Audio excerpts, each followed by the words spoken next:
అపోస్తలుల కార్యముల గ్రంథం 1వ అధ్యాయం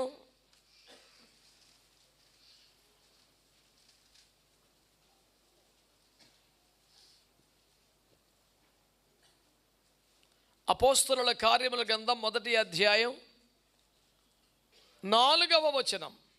ఆయన వారిని కలుసుకొని ఈలాగు ఆజ్ఞాపించెను, మీరు యెరూషలేము నుండి వెళ్ళక నా వలన వినిన తండ్రి యొక్క వాగ్దానము కొరకు కనిపెట్టుడి. ప్రియులారా, మనము ధ్యానం చేస్తున్న సందేశాల సరళి మీరు జ్ఞాపకం చేసుకుంటే, యేసు పునరుద్ధానుడైన తర్వాత 40 రోజుల పాటు ఈ భూమి మీద సంచరిస్తూ మీరే నన్ను సిలువ వేశారు, ఇదిగో దేవుడు నన్ను సజీవుడిగా లేపాడంటూ సాక్ష్యములతో, రుజువులతో అనగా ప్రమాణములతో తన్ను తాను ఈ లోకములో కనపరుచుకున్న అత్యంత ప్రాముఖ్యత కలిగిన దినాలివి. నేను పదే నొక్కి వక్కానిస్తున్నాను, సిలువకు ముందు 40 రోజులకు అస్సలు బైబిల్లో ప్రస్తావన లేదు, ప్రాధాన్యత అంతకన్నా లేదు. పునరుత్థానం తర్వాత 40 రోజులు క్రైస్తవ్యానికే కీలకం, ఉనికి పొట్టు, ఆయువు పొట్టు లాంటి దినాలివి. సో ఆ 40 రోజులు ఒక పొద్దు మాని, ఆ 41వ దినం 3 రకాలు ఒక పూట తినేసి, ఈ అత్యవసరమైన 40 రోజులను మరిచిపోయి అంతగా నిద్రపోతున్న క్రైస్తవ్యాన్ని గద్దిస్తూ, అసలు బైబిలులో ప్రస్తావన కూడా లేని శ్రమదినాల పేరిట చేస్తున్న భక్తి కంటే పునరుత్థాన విజయోత్సవాలు చేయాల్సిన అవసరం క్రైస్తవ్యానికి ఉంది. ఆమేన్. కనుక ఆయన సిలువను గెలిచి లేచాడు, చావును చంపాడు, సమాధి గుండె చీల్చాడు, మరణములో మనము పోగొట్టుకున్న మన ఆత్మలను తిరిగి తెచ్చాడు, మరణం యొక్క బలము గలవను నశింపజేశాడు, మరణం యొక్క పాతాళక తాళాలు లాక్కున్నాడు, వాడిని నిరాయుధునిగా చేర్చాడు, తండ్రి వద్దకు వెళ్తాక మనకు అడ్డం లేకుండా చేశాడు, మన పాప రుణపత్రాలు ఉన్న చేరాతను చెరిపేశాడు. ఎన్ని చేశాడు? ఆయన పునరుద్ధానుడే కాకపోతే మన విశ్వాసం వ్యర్థమే అని పౌలు మాట్లాడతాడు 1 కొరింథీ 15లో. కాబట్టి ఇంతటి విశేషమైన పునరుత్థాన విజయోత్సవాలను ఏమండి అసలు మనసున పెట్టకుండా రిజరెక్షన్ డేతో మొత్తం ఇక అయిపోయింది, తిని పడుకోవచ్చన్న అనవసరమైనటువంటి నిద్రాణస్థితిలోకి వెళ్ళిపోతున్న క్రైస్తవులను తట్టి లేపుటకు ఈ 40 దినాలు కూడా పునరుత్థానుడైన తర్వాత యేసు చెప్పిన చేసిన విషయములను మనం ధ్యానిస్తున్నాం. ఈ సందేశాల కారణం అది. ఈ క్రమంలో ఈ ఉదయకాల మొదటి సందేశంలో పునరుత్థానుడైన యేసు తన శిష్యులకు ఇచ్చిన ఆజ్ఞ, మీరు సర్వలోకానికి వెళ్ళండి, శిష్యులను తయారు చేయండి, నేను ఏ సంగతులు ఆజ్ఞాపించానో వాటిని గైకొనమని బోధించండి. అదే అపోస్తలుల బోధ అంటేని ఉదయకాల మొదటి ఆరాధనలో ఆ యేసు ప్రభు ఏం ఆజ్ఞాపించాడు? వాటిని గైకొనండి అని బోధించడమే అపోస్తలుల బోధ. అపోస్తలుల బోధన కొత్త పాయింట్ ఇంకేముండదు. యేసు ఏ సంగతులు ఆజ్ఞాపించాడో వాటిని గైకొనమని బోధించడమే అపోస్తలులకు ఇచ్చిన బోధ. అందుచేత దేవుని బిడ్డలారా, యేసు ఏమేమి ఆజ్ఞాపించాడో ఓ 7 విషయాలు మొదటి సందేశంలో చూసాం. ఆ 2వ సందేశంలో పునరుత్థానుడైన తర్వాత ఇచ్చిన స్పష్టమైన ఆజ్ఞలను ధ్యానించే ప్రయత్నంలో భాగంగా ఒక ఆజ్ఞను, ఒక మాటను ఇప్పుడు మనం చదివాం. అదేంటంటే, మీరు యెరూషలేమును విడిచిపెట్టక నా వలన వినని తండ్రి వాగ్దానం కోసం కనిపెట్టండి. ఈ రోజున మీరు అందరూ గమనించాలి, యెరూషలేమును విడిచిపెట్టక అనడంలో దేవుని తాత్పర్యం ఆ పట్టణాన్ని వదిలిపెట్టి వెళ్ళొద్దు అని మాత్రమే కాదు, దేవుని ఆలయాన్ని విడిచిపెట్టొద్దు అని దాని ఉద్దేశం. దేవుని మందిరాన్ని విడిచిపెట్టొద్దు అని. ఎందుకు? సంఘం 4 గోడల మధ్యలో ఉండిపోవాలనా, బయటికి వెళ్ళొద్దనా? కానే కాదుగా, పరిశుద్ధాత్మను పొందే వరకు వెళ్ళొద్దని మాత్రమే చెప్పాడు. ఈ రోజున పరిశుద్ధాత్మను నమ్మని వారు బయలుదేరిపోయారు. పరిశుద్ధాత్మ మేము నమ్మని, ఎందుకు నమ్ముతాం అంటారు, కానీ పరిశుద్ధాత్మను కోసం కనిపెట్టని వారు, కనిపెట్టినా ఇంత పొందని వారు, సపరేట్గా పొందక్కర్లేదు, ఆటోమేటిక్గా వచ్చేస్తాడు అని చెప్పేవాళ్ళు. అందరూ కూడా బయలుదేరిపోయి ప్రకటించేస్తున్నారు.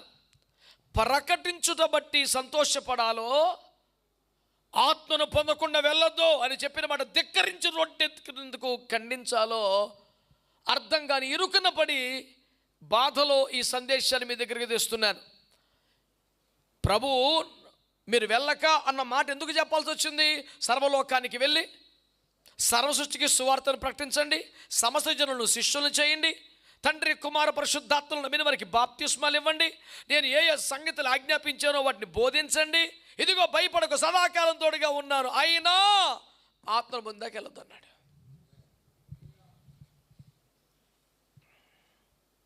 వెళ్ళమని చెప్పిన వాడే పొందాకి వెళ్ళమని చెప్తున్నాడు. పట్టించుకోవేంటా మాట? నేను ఈ మాట చెప్తుంటే ఒక ఆయన అన్నాడు, వెళ్ళండి వెళ్ళండి వెళ్ళండి అని ప్రభు చెప్తే నువ్వు ఆగమంటావేంటా అని నేను అన్నాను, నువ్వు ప్రభు మాటకి వేరే విధేయుడు అయినంత కలరివ్వకనన్నా, వెళ్ళమని చెప్పిన దేవుడు ఇది పొందాకెళ్ళి అప్పుడు దాకా ఆగమని చెప్పాడు. ఆ మాట ఎందుకు చదవలేదు నువ్వు? అర్ధాకలి మహాపాపం, సగం శుద్ధి, వెదవ బుద్ధి నీ గురించే కదా చెప్పింది. వెళ్ళమని చెప్పిన దేవుడే వెళ్ళండి, కానీ కనిపెట్టి పొందుకొని అప్పుడు బయలుదేరమన్నాడు. సర్వసృష్టికి సువార్త అన్నమాట నచ్చిందా? శిష్యులుగా చేయనమాట నచ్చిందా? అపోస్తుల బోధ నచ్చిందా? అన్నీ నచ్చింది. అంటే నీకు నచ్చితే చేస్తావా? నువ్వేం దాసుడివి, నువ్వేం భక్తుడివి, నువ్వేం శిష్యుడివి, నువ్వేం భక్తుడివి?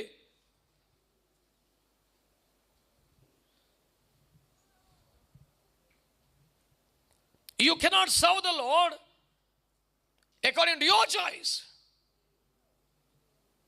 నీకు అనుకూలమైన పద్ధతిలో నీకు ఇష్టమైనట్టుగా దేవుని సేవించలేవు. ప్రియ సంగమ దేవుని ప్రజలారా, మందిరాన్ని వదిలిపెట్టొద్దు, మందిరంలో ఉండిపోండి అని చెప్పిన పాయింట్ దేనికోసం? పరిశుద్ధాత్మతో నింపబడ్డా. ఒక్కసారి నింపబడ్డావా ఇంక లోపల ఉండి నెలలో ప్రకటించంటాడు.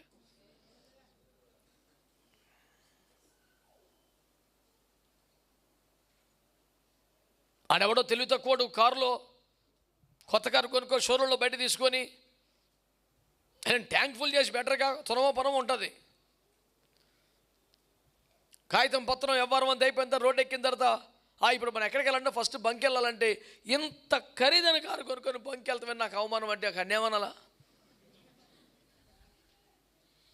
ఒకసారి వెళ్తే నింపబడితే అది అయిపోయేదాకా నేను వచ్చిన చోటుకి వెళ్ళొచ్చు అబ్బాయి, చావురుగా.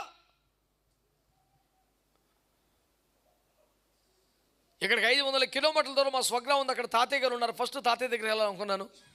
నా సెంటిమెంట్ ఎంత పాడు చేశాను, నువ్వు బంకు తీసుకెళ్తున్నామంటే అక్కడ నేను చేయాలా? తాతయ్య గారి దగ్గర కాకపోతే ఇంకొకరి దగ్గర కూడా వెళ్ళవచ్చు, అందులో తైలం ఉంటే.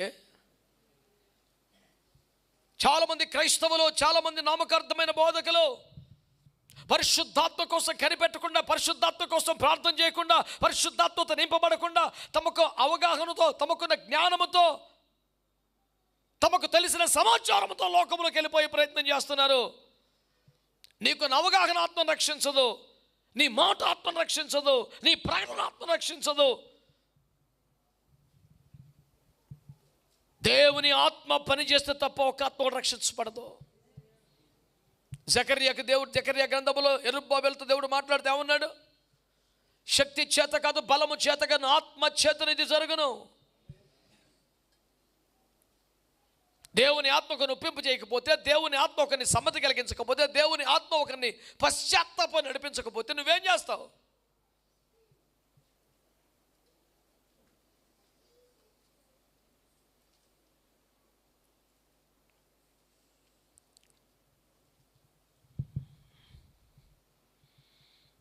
ఒలీవల కొండ మీద నుంచి వారు నేరుగా మేడగదికి వెళ్ళిపోయారని వాక్యాలు మనం చదువుతాం.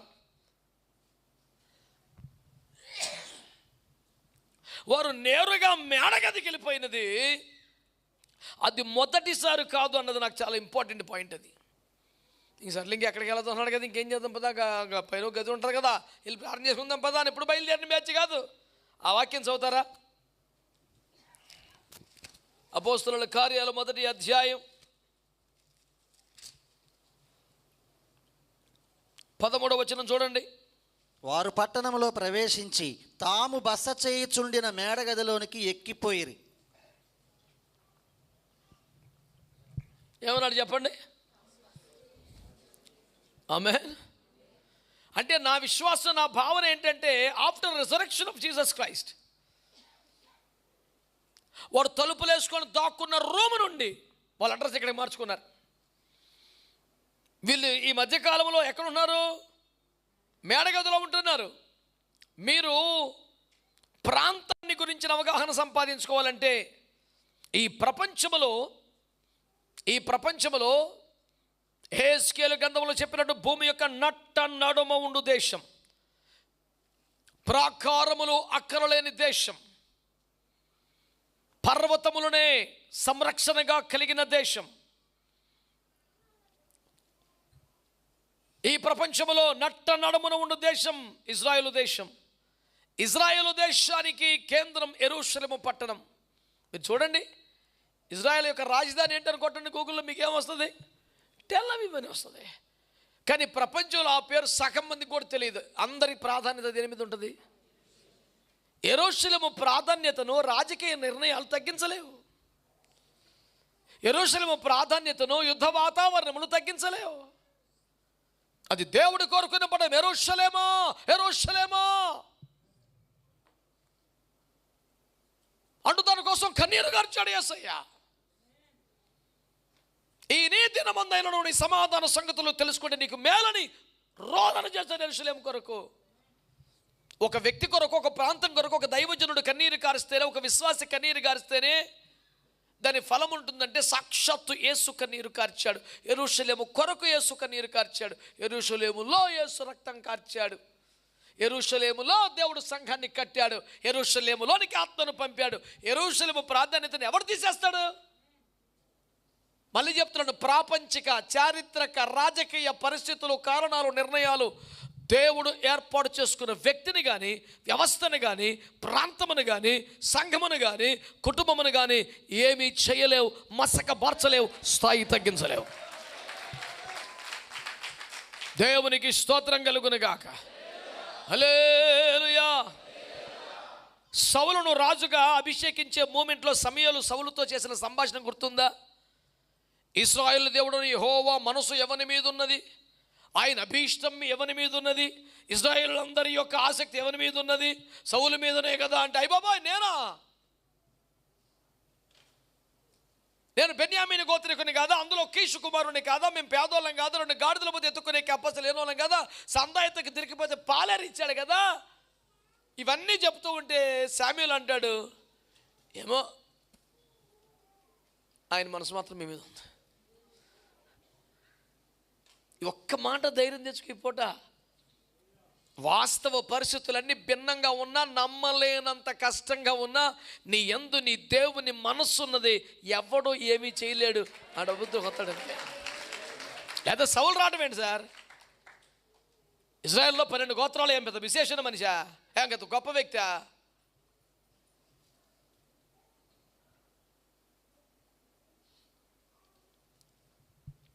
ఈ యెరూషలేములో, యెరూషలేము కీలకమైంది. యెరూషలేములో ఆ దేవాలయం ఉన్న ప్రాంతం కీలకమైంది, మందిర పర్వతం కీలకమైంది. ఆ యెరూషలేములో సియోను కొండ ఇంకా కీలకమైంది. ఆమేన్. మీరు గూగుల్ చేయండి, సియోను కొండను కొట్టిన ఎంత అమాయకని చిన్న కొట్ట వస్తుంది. సీదా ఇప్పుడు దీనికోసం ఎంత చెప్పేస్తున్నాడు అనిపిస్తుంది. ఇంకా కావాలంటే సేనాయి కొండను కొట్టు, ఒక రేంజ్లో కనపడుతుంది. ఒకటి ఎక్కలేనిది ఎత్తేను కొండ కనపడుతుంది. సియోను కొండ చాలా చిన్నది, ఎవడు పడతాడు ఎక్కేయచ్చు. కానీ విచిత్రం తెలుసా? సేనాయికి ఇప్పుడు మన ఉరుములు మెరుపులతోనే సేనాయి కొండ కాదు, సియోను కొండకు వచ్చేసాం మనం. చాలా సగర్వంగా చెప్తాడు హెబ్రీ 12:22 నుంచి పౌలు గారు. స్తోత్రం చెప్పండి. సియోను కొండకు వస్తే ఎక్కడికి వచ్చాడో తెలుసా? ఇప్పుడైతే మనం సియోను కొండకును, అనగా వేవేల కొద్ది పరిశుద్ధులకి, జ్యేష్ఠుల సంఘానికి, కొత్త నిబంధనకి, మధ్యమ యేసుప్రభుకి, వారి ఉత్సవానికి సియోను కొండకి రావడం ఆశామాసి కాదు. అది చాలా అమాయకంగా జానబెత్తలు ఉంటుంది, సగం నరికేసి కొట్టేసి పడిపోయినట్టు కనపడుతుంది. పై రూపం ఎట్లా ఉన్న దేవుడు ఏర్పాటు చేసుకుని దాని రేంజ్ పెరిగిపోద్ది అంతే. చూడటానికి ఎలాగున్న దేవుని ఏర్పాట్లో ఉంటే, దేవుని సంకల్పంలో ఉంటే దాని సైజుతో మ్యాటర్ గొడవ లేదు. ఆయన దృష్టి పెట్టాడా కథం, ఆటోమేటిక్ రేంజ్ పెరిగిపోద్ది అక్కడ. దేవునికి స్తోత్రం కలుగునగా. యెరూషలేములో సీయోను కొండను గురించి ఎంతో అద్భుతమైన మాటలు చెప్పబడ్డాయి. ఈ మేడ ఒకది అక్కడే ఉంటుంది. ప్రియులారా, నా ఇంట్రెస్టింగ్ పాయింట్ ఏంటంటే, ఆ మూయబడిన తలుపులలో భయంగా బిక్కుబిక్కుమని బతికే పరిస్థితి నుంచి వీళ్ళు బయటకు వచ్చిన తర్వాత మెల్లిగలు మేడగదికి షిఫ్ట్ అయ్యారు. నేను కోరుకున్నది అదే.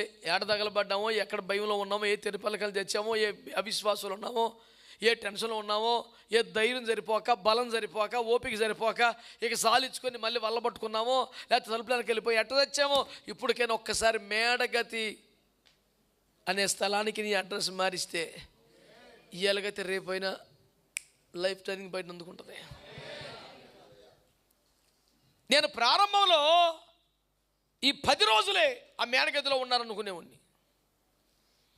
చదవ చూస్తే వారు తమ బస చేయించుండని మేడగదికి వచ్చి ఇది మొదలు కాదనమాట వీళ్ళకైతే.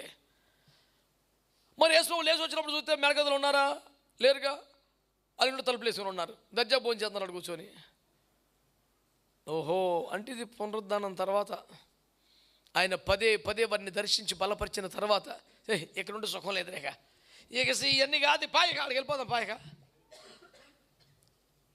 నేను చెప్పేది అదే. ఇప్పటికైనా సరే ఆ అనుభవాలు, భయంగా బతికిన అనుభవాలు, దాక్కున్న అనుభవాలు, తలుపు చాటును దాక్కున్న అనుభవాలు, గదిలో తలుపులు మూసేసుకున్న అనుభవాలు, బిక్కుమని బతుకున్న, మళ్ళీ వలటికి వెళ్ళిపోయిన అనుభవాలు, తాళం చేసి గుత్తి పారేసిన అనుభవాలు వదిలేసి మేడగదికి వచ్చేస్తే బెటర్మెంట్ ఉంటుంది. 95 మార్కులు వచ్చిన పిల్ల బెటర్మెంట్ రాసేస్తానంటుంది. ఇంకెందుకే బాబు అన్నా నేను. ఇంకెందుకే బాబు అంటే ఇది కలుస్తాయి. అంటే కూడా దుర్మార్గుడు కావాలని అసూయతో తొక్కేశాడు, నేనైతే 100 రాసేసానంట. బెటర్మెంట్ ఎప్పుడు మంచిదే కదండి. మనం చదువు తక్కువ కదా, ఏమైనా తక్కువ అయితే మరి తగ్గించేస్తాడు అన్నాడు. తక్కువతే ఇదే ఉండదు, అయితే రాసేయి.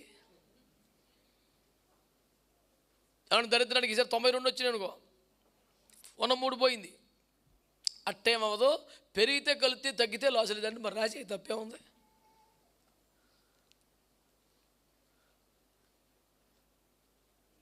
బెటర్మెంట్ని ఎప్పుడు ఆహ్వానించాలి కదా.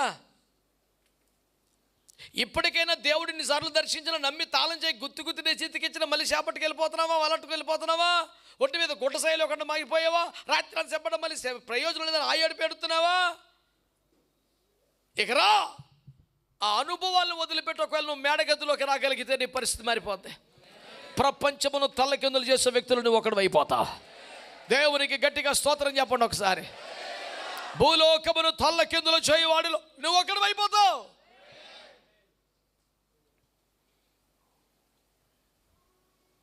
లేదు ఇట్లా కదండి, మారిపోయాం కదండి, అలా లేవన్నీ ఇప్పుడు కరెక్టే. మరి అడ్రస్ కూడా మార్చు. నువ్వు మారావు కరెక్టే, స్నానం చేసావు కరెక్టే, మళ్ళీ దుమ్ములు ఎందుకు కూర్చున్నావు? హలో, కొత్త బట్టలు ఎక్కడా? మరి మట్టిలో ఎందుకు కూర్చున్నావు? నీ స్థితి మారిందని ఒక అడ్రస్ మార్చు, ఆ కంపెనీ మార్చు, ఆ ఫ్రెండ్షిప్ మార్చు, ఆ సర్కిల్ మార్చు, ఆ నెంబర్లు తీసాయి. దరిద్రం అని నీ మీద వాడు ఏడ్చేవాడు, ఏడుపుకోటి మాటలు చెప్పేవాడు, బలహీనపరిచేవాడు, ఆడెవడో రాజు అంట. రెండో రాజు 7లో ఉంటాడు. ఎవని చేతి మీద రాజు ఆనుకొనునో ఆడు. దేవుడు ఆకాశపు కిటికీలు తెరిచిన ఇది జరగదన్నాడు. నేను ఒక ఎమ్మెల్యే గారు, మంత్రి గారు ఎవరో గెలిచిన సందర్భంలో కూటమి పెడితే నన్ను కేకేశారు కాకినాడలో. ఇద్దరు కింద అవకాశం చెప్పేసిన వాక్యం.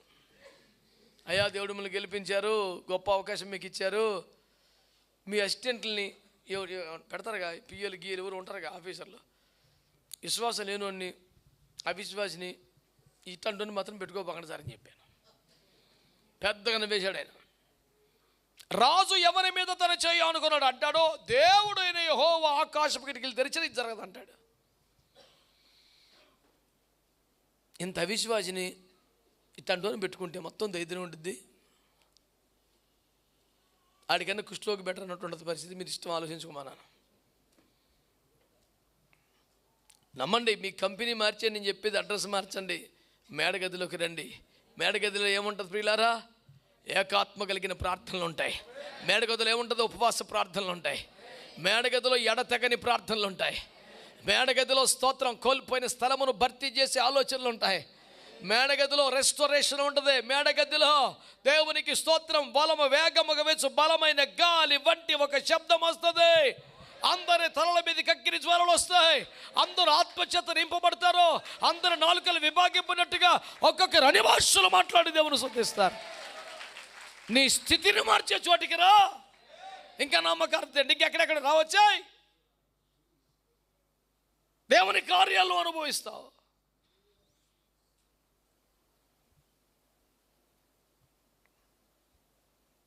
నాకు ఆ మాట చాలా ఇంట్రెస్ట్. వారు బస చేయిచుండిన మేడగదిలోనికి వారు ఎక్కిపోయేది. Very interesting statement for me. పునరుద్ధానం అయ్యే వరకు లేరు అక్కడ ఇల్లు. ఈ 40 రోజులు అడ్రస్ మార్చేశారు. ఇలాంటి చోట మేము ఉండకూడదు. ఇక తలుపులు వేసుకునే చోట, భయపడే చోట, దాక్కునే చోట, తాళం చేతులు ఇస్తే కూడా వెళ్ళి పడుకునే చోట, ప్రభు లేడని తెలిసినా కూర్చొని భోజనం చేసే చోట, చిచ్చి ఇలాంటి కోపలు మాకు వద్దేక.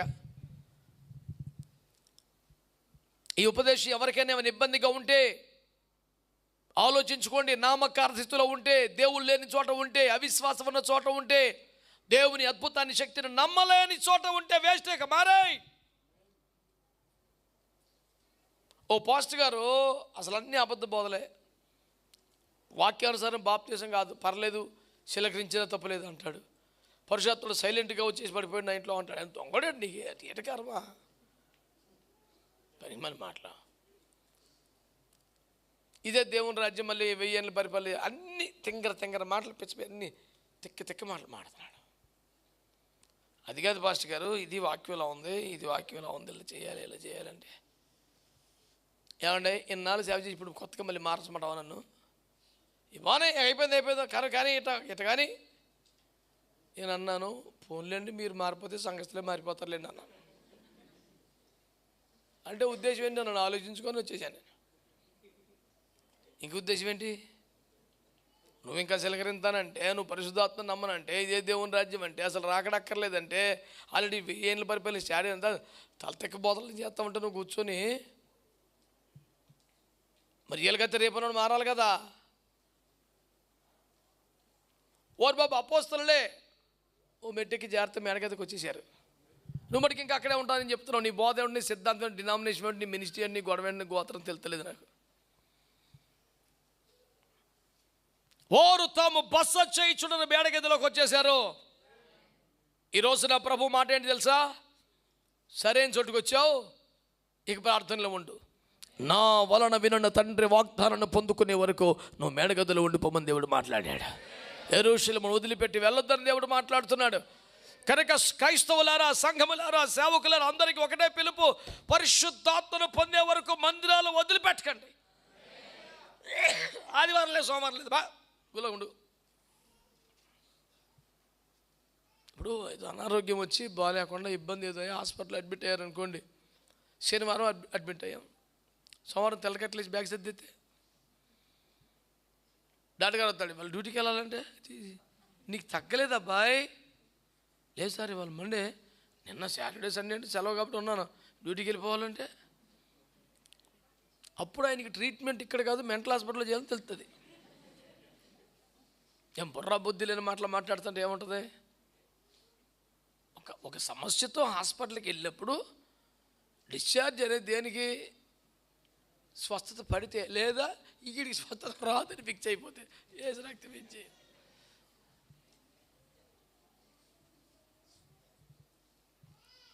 మంచిగా దుప్పటి కప్పడమా లేదా సుట్టేస్తామా? అలాగైతే సెట్. మరి ఇదేంటిది?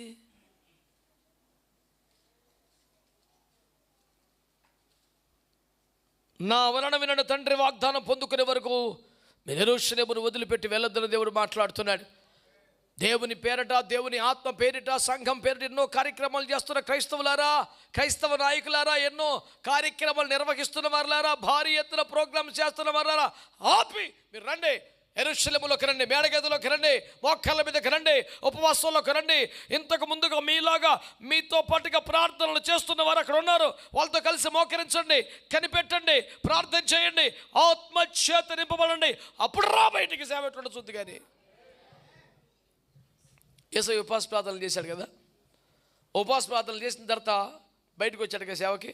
అక్కడ ఏం రాశాడు? మత్తయి 4లో యేసు ఆత్మ బలముతో గలిలయకి వెళ్ళాడు. చెప్పొచ్చుగా స్తోత్రం గట్టిగా. మన బలం ఎందుకు పనిచేద్దండి? యేసుక్రీస్తు ప్రభువానికే, వాక్యమైన దేవుడికే, అద్వితీయ సత్యదేవునికే, జనితైక కుమారునికే, దేవ కుమారునికే ఆత్మబలం అవసరమైతే నీ జ్ఞానముతో, నీ తెలివితో, నీ తలబలముతో, నీ సర్కిల్తో, ప్రభుత్వంలో ఉన్న లింకులతో రోడ్డెక్కితే ఏమవుతుంది పని?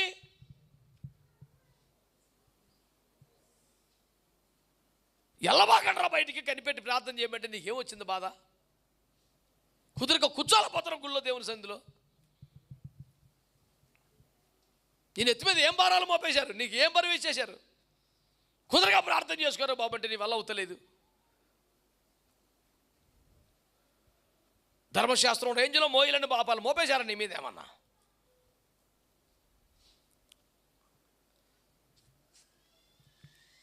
తిరిగే కాలం ఆగదన్నట్టు తయారైపోయింది పరిస్థితి.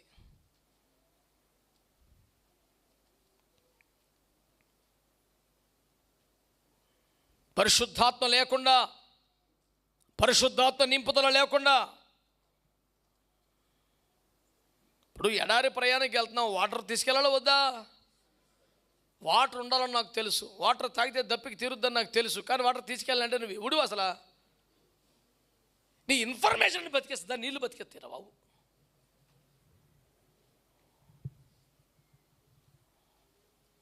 తెలివితేటలో మాటకాడతాను, ఓ కాలుకెత్తే ఏలికేసి అయిన సత్య తెలివితేటలే, బతికే తెలివితేటలు కాదు. మెట్ట వేదాంతం మానేసి మేడగదలకు వచ్చేసాయి.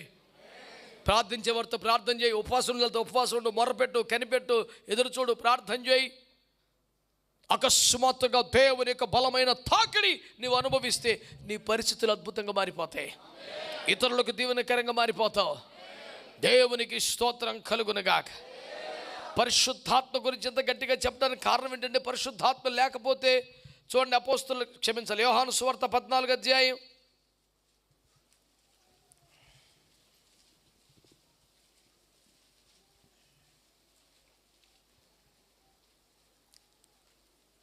16వ వచనం. నేను తండ్రిని వేడుకొందును, మీ యొద్ద ఎల్లప్పుడూ నుండుటకై ఆయన వేరొక ఆదరణకర్తను, అనగా సత్య స్వరూపియగు ఆత్మను మీకు అనుగ్రహించును. 18వ వచనం. మిమ్మును అనాథులనుగా విడువను, మీ యొద్దకు వత్తును. 16:7.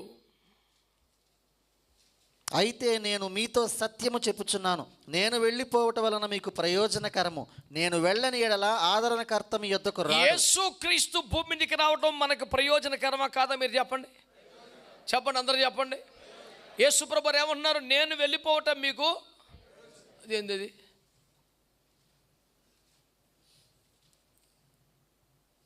నువ్వే రాకపోతే నేనేమైపో అంటున్నాగా.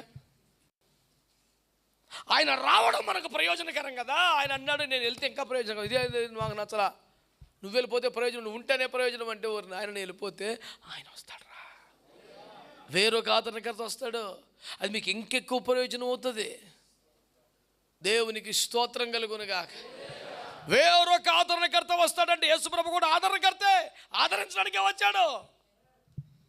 చాలామంది ఆదరణకర్త రాగా ఎవరంటే వెంటనే పరిశుద్ధాత్మను రాసేస్తారు. ఆదరణకర్తలు నెంబర్ 1 యేసుప్రభు. ఆయన మాట ప్రపంచాన్ని ఆదరించింది, ఆయన ప్రేమ ఆదరించింది, ఆయన చేతులు ఆదరించాయి, ఆయన కార్యాలు ఆదరించాయి. నేను ఆదరణకర్తనే, వెళ్ళి వేరొక ఆదరణకర్తను పంపుతాను, ఆయన ఇంకెక్కువ ప్రయోజనం కలుగుద్ది అన్నాడు. యేసు ప్రభు వారే నేను వెళ్ళి ఆత్మను పంపితే ఇంకెక్కువ పని జరుగుతుందని ఆయన చెప్తే, నువ్వు ఆత్మ లేకుండానే బయలుదేరిపో రోడ్డు ఎక్కితే మరి నీకేం చెప్పాలా?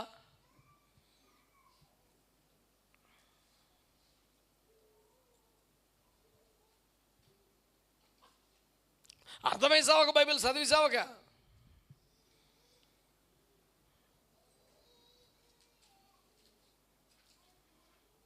పరిశుద్ధాత్మ వస్తే ప్రయోజనకరం అంటే, రాకపోతే అనాథలుగా విడిచిపెట్టలేరా? భయపడబాకండి.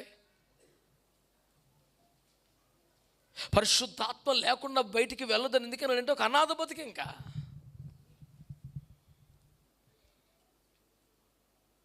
పాపం వాళ్ళు ఏంటో ఎప్పుడు లేని కొంతమంది భక్తులు కొత్తగా జ్వరపడ్డారు, అటు జ్వరపడ్డారు, కానీ పద్దాక కీకీలు ఎడుతున్నారు ఫోన్లు. అయ్యా ఇప్పటికి 3వ సార్లు 4వ సార్లు వెళ్ళినాను, ఆ తర్వాత దేవుడు అతడు తీసుకొని పోయినకి అతడు లేకపోయాను అన్న వచ్చినా మీకు అప్లై అవుద్ది, అంటే మీ ఫోన్కి. అది సైలెంట్లో పెట్టుకోవడం, స్విచ్ ఆఫ్ చేసుకోవడం, నీకు తెలియలేదు, కికిలాడింది. 10 మంది నీ మొహం ఇంతగా చూశారు, అప్పుడే నువ్వు తెలివితేటలు రావాలి కదా. ఇంతమంది నా మొహం అదోలా చూస్తున్నారు ఏంట్రా బాబు అనిపించాలిగా, ఫీలింగ్ చిన్నదే. అందరూ ఒకసారిగా అడు చూస్తున్నాను, ఇంకా ఎవడో సైతాన్ గడు మా మధ్యలో వచ్చినట్టు చూస్తున్నారు. ఫీలింగ్స్ ఏమి లేవు మనకి.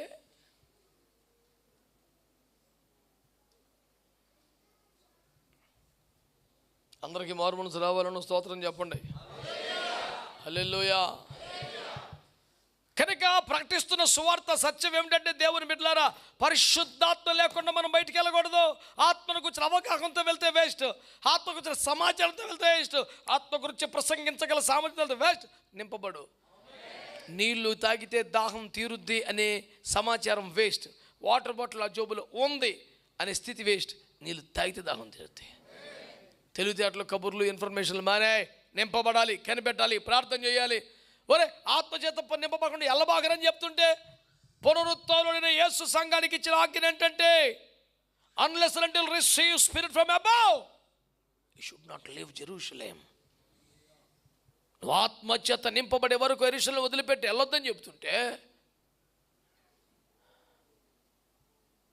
వాడు ఏమన్నాడు తెలిసిన, నాకు సువార్త ప్రకటించవలసిన భారం అన్నది, నువ్వు అనిచేత్తనమని అన్నాడు. నువ్వు ఎగిరిపోరైతే నేను అనిచేత్తం ఎందుకని ఎగిరి వెళ్ళిపో. మరి ఎక్కడ వెళ్తావు? వాళ్ళు వెళ్ళి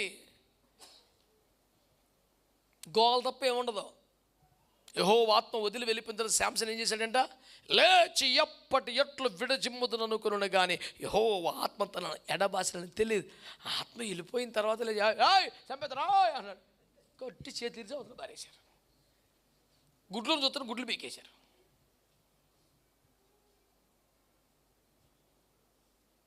ఆత్మ లేకపోతే పని అవ్వదు. David is a special kid, David is a wonder kid, David is a talented, David is gifted. ఎన్ని చెప్పినా యెహోవా ఆత్మ దావీదు మీదకు రాగా జరిగింది. ఇవన్నీ చాలా చెప్తాక బాగుంటాయి, ఇంటాక బాగుంటాయి. ఎలీషా ప్రవక్తే సూపరు, కానీ ఒకడు వీణ వహిస్తే యెహోవా హస్తము ఎలీషా మీదకి రాగా అతడు ప్రవచించి. నువ్వు ఎలా చెలరైపోతారు బాబు, నాకు అర్థం అవుతా.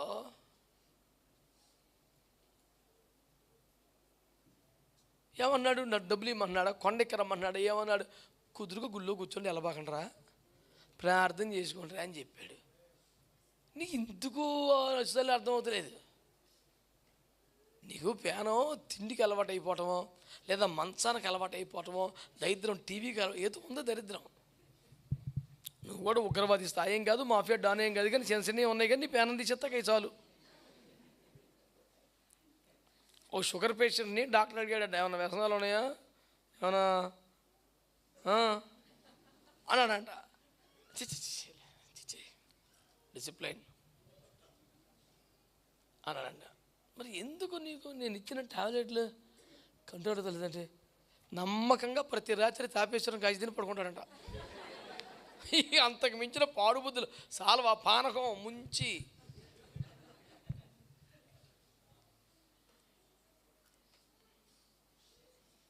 ఇవే వ్యసనాలు లేవంట, రోజుకొకటే. ఈ మధ్య డాక్టర్లు వివరించి చెప్తే నాకు భలే అనిపించింది. టీలో కానీ కాఫీలో కానీ ఒక చెంచా పంచదార వేసుకోవటం కన్నా చెరుకు రసం బండికిలో గ్లాసులు రసం తాగెత్త కూడా తక్కువ నష్టం జరుగుద్దంట. ఇప్పుడు జఫనీ శాస్త్రి పేరు మీద షుగర్ పేషెంట్లు ద్రాక్ష రసం తాగేసి ఏంటిది చెరుకు రసం తాగేసి నా పేన మీద తెచ్చారు, నాకు సంబంధం లేదు. డిస్క్లైమర్ పెద్దగా ఇరా, నాకు సంబంధం లేదు. డాక్టర్ గారు చెప్పింది చెప్తున్నాను నీకు, ఇది కేవలం కల్పితం, నాకు సంబంధం లేదు. అక్కడ పాయింట్ ఏంటంటే అది మరీ కాన్సన్ట్రేటెడ్గా ఉంటుంది. అన్ని రకాలుగా ఇన్ని కర్రల రసం పెడితే కొంత ఆ రసం ఎన్నో రకాలు చేసి చేస్తే ఇంత పంచదార వస్తుంది అంటే, ఇంత పంచదార వేసుకోవటం అంటే ఇన్ని చిరిగ్గలు తినేసినట్టే. అది దాని అర్థం. నేను అది చెప్తుండే రివర్స్ అర్థమే, జఫన్ శాస్త్రి కాజీ తినమన్నాడు, పంచదార వేసుకోమన్నాడు అని నా మీద పడిపోతావు ఎందుకురా బాబు. నా కాన్సన్ట్రేషన్ అంతా పరిశుద్ధాత్మతో నింపండి, లేకపోతే వేస్ట్. ఇది సలహా కాదురా బాబు, పునరుద్ధరణ దేవుడు ఇచ్చిన ఆజ్ఞ. ఆయన పునరుద్ధరణుడైన తర్వాత చెప్తున్న మాట ఏంటి తెలుసా? పరిశుద్ధాత్మను పొందకుండా యెరూషలేము వదిలిపెట్టాలి. ముందు గుళ్ళో కూర్చోండి, మీరు అందరూ ఆత్మతో నింపబడండి. స్వస్థ కొట్టమని పరిగెత్తిపోతారు, విడుదల కూడా పరిగెత్తిపోతారు, ఆర్థిక అభివృద్ధికి పరిగెత్తిపోతారు, గుడ్డ మొక్కలు అమ్ముతుంటే పరిగెత్తిపోతారు, సీసకాయలకు పరిగెత్తిపోతారు. ఆ ఆత్మ కొట్టమంటే వెళ్ళాడు. మరి ఏ కూటం క్లిక్ అవుద్ది? స్వస్థ కూటం, విడుదల కూటం, డబ్బులు కూటం, బిర్యానీ కూటం, అన్ని కలకల, ఆత్మ కూటం వెలవెల. మన ఆసక్తి దేని మీద ఉన్నది? ఆయన ఒక్కడొస్తే అన్నీ వచ్చినట్టే కదరా బాబు. ఆయన ఒక్కడిని పొందుకుంటే, ఇప్పుడు మనకు పూర్వకాలం సామెత ఉంది కదా, ఎస్పీ గారిని ఇంటికి భోజనం కేకేసామనుకో, కానిస్టేబుల్ గారిని రిక్వెస్ట్ చేయక్కర్లేదు, ఆయన వచ్చేతారు పొద్దునే. మిమ్మల్ని పిలవలేదు కదండి, నువ్వు పిలవక్కర్లేదురా బాబు, పెద్ద ఆయన వస్తున్నట్టు మీరు రావాలి, డ్యూటీ ఇది. ఆయన వచ్చి అన్నీ చక్కబెట్టేస్తుంటారు జాగ్రత్తగానే.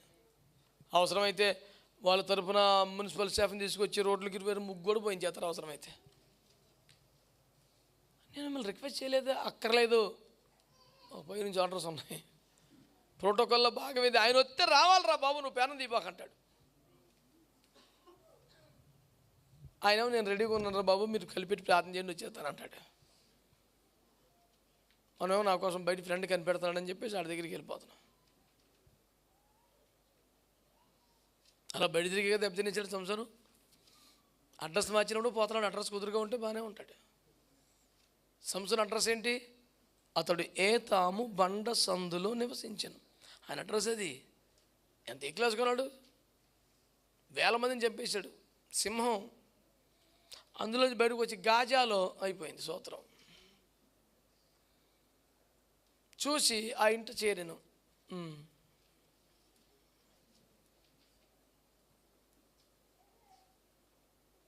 మొన్న ఒక పెద్ద మనిషి, ఎట్టకారం ఎక్కువైపోయి పని మేలి పనులు, మ్యారేజ్లో గ్రీటింగ్స్ చెప్పమంటే చమత్కారం, అది తెలివా, అది సంస్కారమా? పనికి మేలిన గ్రీటింగ్స్ కాకపోతే పెళ్ళి కొడుకు పెళ్ళి కూతురు అటు నుంచుని దండలు వేసుకొని గ్రీటింగ్ చెప్పని చేతికితే, అయ్యా నువ్వు జాగ్రత్తగా ఉండు, ఆడవాళ్ళు అవసరమైతే నిద్రపుచ్చేస్తారు, నిద్ర లేకుండా చేసేస్తారు, పడుకోబెట్టి క్షవరం చేసేస్తారు, నీ బలం వెళ్ళిపోద్ది, శక్తి వెళ్ళిపోద్ది. వీడి పుణ్యమంటే ఇక్కడికి పడుకోడు. ఇంకాడు అలా కూర్చున్నట్లు ఇంట్లో, ఏమంటే పడుకోండి, నువ్వు పడుకో, నేను పడుకోను. ఏంటంటే పలానా ప్రబుద్ధుడు చెప్పాడు, పడుకున్నప్పుడు గుండు గీచేస్తావంట, నా బలం పోతుందంట.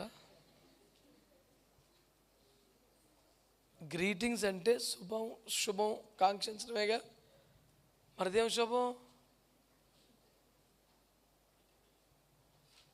ఆయన ఎవరో పాట రాశాడు, నిలువెల్ల గోరపు విషమేనయ్యా మనిషిగా పుట్టిన సర్పానయ్యా. అది ఎలా ఉంటుందో అనుకున్నాం కానీ కనబడుతున్నాయి కదా.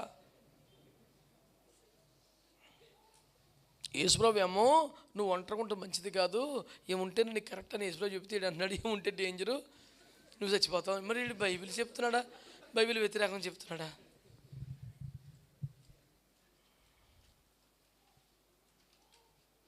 అంటే అతని చేతికి మైక్ దొరికితే కొంతమందిని నవ్వించాలా, కాసేపు అందరినీ హాస్యం చేయాలా. మరి ఏ సర్కస్లో మా బఫున్ గల్లా చేరి వెళ్ళి సరిపోతుంది, నవ్వించుకుంటూ కూర్చోవచ్చు. నీ టైం రాగానే అందరూ అలర్ట్ అయిపోతారు, నవ్వుతాక రెడీగా. పనికి మళ్ళీ పనులు, పనికి మళ్ళీ మాటలు. మారు మనసు పొందిన వాళ్ళందరూ స్తోత్రం చెప్పండి సార్. పరిశుద్ధ ఆత్మ కనిపెట్టి పొందుకోండిరా, బయటికి వెళ్ళ బాగా, అదొక్కటి చెయ్యవు నువ్వు. మరి ఆ యేసు ప్రభు నామములో మేము కొంత చారిటీ చేద్దిగా లేరా, ముందు ఆత్మను పొందు. మేము ప్రభు సన్నిధిలో పరిచర్య చేద్దిగా లేరా, ఆత్మను పొందు. ఆ ఒక్కటండి, నువ్వెన్ని చెప్పు. అయ్యో అంటారు కొండ మీద నువ్వు కోతిని తెచ్చేస్తాను, నువ్వు ఎందుకు మా పేరానికి నువ్వు చాలా కోతి చేష్టలు చేస్తున్నావు.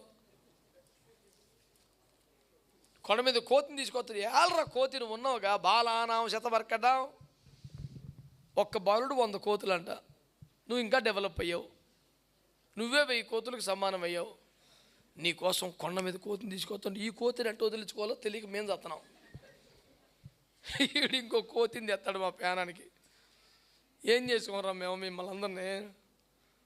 డబ్బులు అడిగాడా, కులం అడిగాడా, మొత్తం అడిగాడా, సర్టిఫికేట్ చూపించాను, మందిరంలో ప్రార్థన చేసుకోరా. ఆదివారం వచ్చి వెళ్ళిపోతాను నేను మందిరంలో మోకను. ఆయన పరిశుద్ధాత్మను పొందాక నేను ఎలాగో ఉంచడో, ఆత్మచేత నింపబడ్డ శాంసన్ గదిలోకి వచ్చి లేకు అని ఆత్మ సంవత్సరం రేపేసి తెచ్చుకొని బయటకు తీసుకొచ్చిందంట. ఆత్మ పొందాక గదిలో తలుపులేసే పని లేదు. నువ్వు బయటికి వెళ్ళాలి, సువార్త చెప్పాలి, శిష్యులను తయారు చేయాలి, దేవుని కోసం వాడబడాలా, దేవుని రాజ్యం కట్టాలా. అప్పుడు ఉంటే తప్పు, ఇప్పుడు వెళ్తే తప్పు. నీకు అర్థమే సత్తలేదు.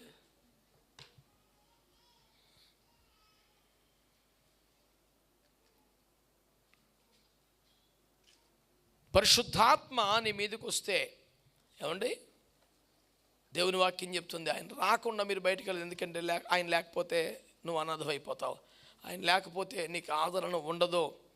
ఆమేన్, హల్లెలూయా. ఆయన ఉంటే ఏం చేస్తాడు? 16వ అధ్యాయం, ఏం 16 యోహాను. ఆయన ఉంటే ఏం చేస్తాడు? 13వ వచనం, 16-13. అయితే ఆయన అనగా సత్యస్వరూపి అయిన ఆత్మ వచ్చినప్పుడు మిమ్మల్ని సర్వసత్యములోనికి నడిపించును. ఆయన తనంతట తానే ఏమీ బోధింపక వేటిని వినునో వాటిని బోధించి సంభవింపబో సంగతులను మీకు తెలియజేయను. ఏమండో, సత్యము అనండి, సర్వసత్యం అనండి. ఏంటి తేడా? సర్వ ఒకటే కదా.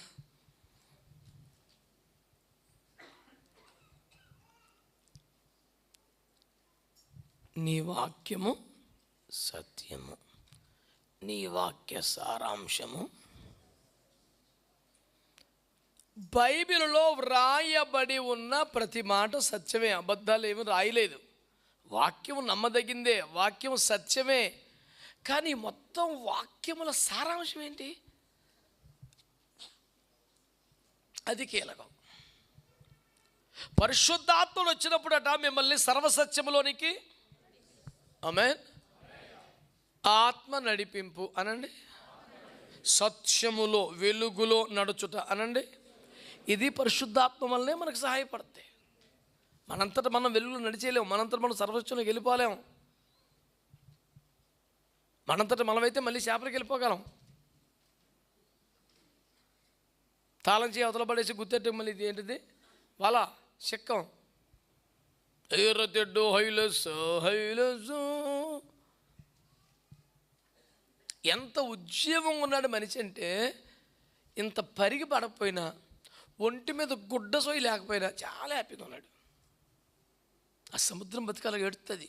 ఇంకేం ఆ హోరు, ఆ కెరటాలు, ఆ ఉప్పు నీళ్ళు తాకిడి నీకెంత వేరే లోకం ఉంటుంది. అది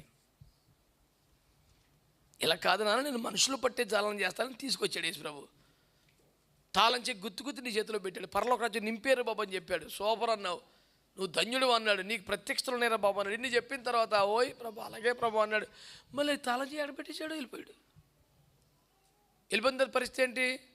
సేమ్ రాత్రి అంతా శ్రమ పడినా మళ్ళీ ఏమి లేదు. పిల్లలారా తినుటకు మీకేమైనా అందరు మళ్ళీ వాళ్ళ పిగిలిపోయిన చేపలు వచ్చినట్టు, కానీ మళ్ళీ ఈయన కాల్చి ఇచ్చిన చేప తప్ప దిక్కులేదు బాబుకి.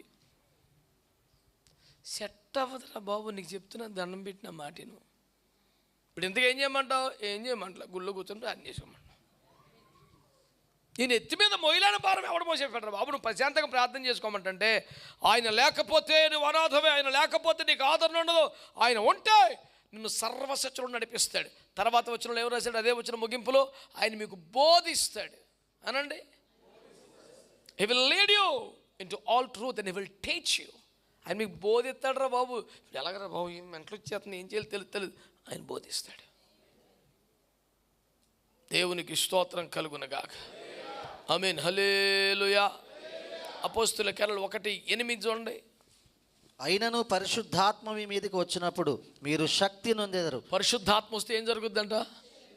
నేను చెప్పాను, 1 బోధిస్తాడు, 1 నడిపిస్తాడు, 2 బోధిస్తాడు, 3 శక్తినిస్తాడు. శక్తి చేత నింపబడిపోతావు. ఆయనను పరిశుద్ధాత్మ మీ మీదకి వచ్చిన మీరు శక్తి పొందేదరా. దాని కంటిన్యూషన్ చదివితే, అప్పుడు యెరూషలేము యూదయ బూది గంతలకు మీరు నాకు సాక్షులై. అంటే పరిశుద్ధాత్మ లేకపోతే నువ్వు కనీసం ఆయనకి సాక్షిగా బ్రతకలేవు.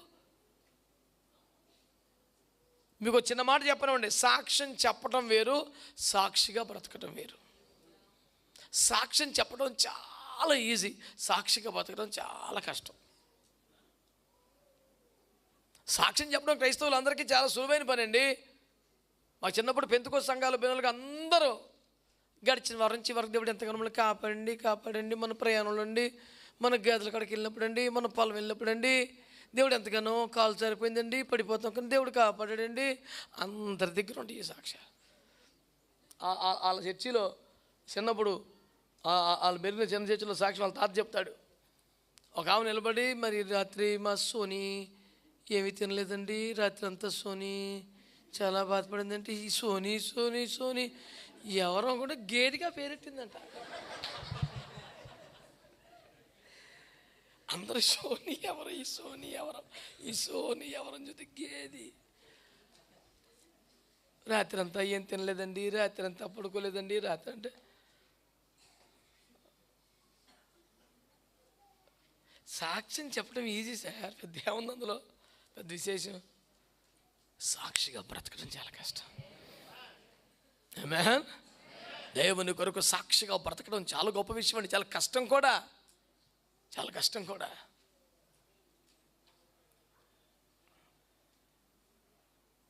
ఈ రోజున దేవుని వాక్యంగా పరిశుద్ధాత్మ వలన ఇది సాధ్యం. అంటే కనీసం క్రీస్తు కొరకు ఒక మహాప్రవక్తగా, అపోస్తులుడిగా భూలోకమును తల్లకిందు కాదు, ఒక సాక్షిగా బ్రతకాలన్నా నీకు పరిశుద్ధాత్మ అభిషేకం అవసరం. అపోస్తులు కాదు 6వ అధ్యాయం ప్రకారం చెప్పనా, బల్లల యొద్ద పరిచర్య చేయుటకు అనండి. ఎవరిని కావాలన్నారు? ఆత్మతోనూ వాక్యముతోనూ కృపతోనూ నింపబడి మంచి సాక్ష్యము కలిగిన ఏడుగురిని తీసుకురండి అన్నాడు కదా. అంటే బల్లల యొద్ద పరిచర్య చేయడానికి కూడా ఏం కావాలి? ఆత్మ కావాలి. ఆత్మచేత నింపబడిన వారినే ఆ పరిచర్య కేటాయించమన్నాడు. పేతురు గారు, నేను వాక్యం చెప్పాలి, ప్రార్థన చేస్తూ ఉండాలి ప్రజల కోసం. ఈ మాకు బట్టలు అందలేదు, మాకు భోజనం ఇదే నాకు చెప్పకండి, ఎవరో ఒకళ్ళు పెడదాం. ఎవరో ఒకళ్ళంటే ఎవరో ఆత్మను పొందిన వాళ్ళే. మళ్ళీ ఎవడు బాగా వండుతాడు కాదు, ఎవడు బాగా వడ్డిస్తాడు కాదు, ఆత్మను పొందిన వాడే ఉండాలి ఆ పరిచర్య కూడా. అంటే పరిశుద్ధాత్మ పొందకపోతే నీవు సరైన మార్గంలో నడవలేవు. పరిశుద్ధాత్మ లేకపోతే సర్వసత్యం నీకు బోధింపబడదు. పరిశుద్ధాత్మ లేకపోతే నువ్వు సాక్షిగా బ్రతకలేవు. పరిశుద్ధాత్మ లేకపోతే నువ్వు కనీసం బల్లల యొద్ద పరిచర్య చేయడానికి కూడా అర్హుడు కాదు. అందుకనే 3.5 సంవత్సరాలు వెనకాల తిరిగిన ఎక్స్పీరియన్స్, మెటీరియల్, సబ్జెక్టు ఉన్నా, అప్పటికే దయ్యాలు కొట్టి ప్రభా నీ నామమున దయ్యాలు మాకు లోపడుతున్నాయి అనే రేంజ్ ఉన్నా పరిశుద్ధాత్మ పొందే వరకు మందిరాన్ని వదిలిపెట్టగలగని చెప్తున్నాడు. యేసుక్రీస్తు ప్రభువారు పునరుత్థానుడైన తర్వాత తన శిష్యులకి ఇచ్చే ఆజ్ఞల్లో కీలకమైంది, పరిశుద్ధాత్మను పొందకపోతే మందిరాన్ని వదలకండి, పరిశుద్ధాత్మను పొందకుండా పరిచర్యకి వెళ్ళకండి, పరిశుద్ధాత్మను పొందకపోతే అసలు అన్నపానాలు కూడా వద్దు, ప్రార్థనలో ఉండిపోయని చెప్పాడు. కనుక పునరుద్ధానుడైన తర్వాత యేసునాథుడు సంఘములకు ఇచ్చిన కీలకమైన ఆజ్ఞలలో ఒకటి, అందరూ పరిశుద్ధాత్మ కోసం కనిపెట్టాలి, పరిశుద్ధాత్మతో నింపబడాలి, అందుకొరకు మందిరములో వేచి ఉండాలి, ఉపవాసాలు జాగరణలతో కనిపెట్టాలి. ఈ కృప మనకును సార్వత్రిక సంఘమునకు దేవుడు అనుగ్రహించునుగాక. ప్రార్థన చేసుకుందాం. తలలు వంచి కళ్ళు మూసు.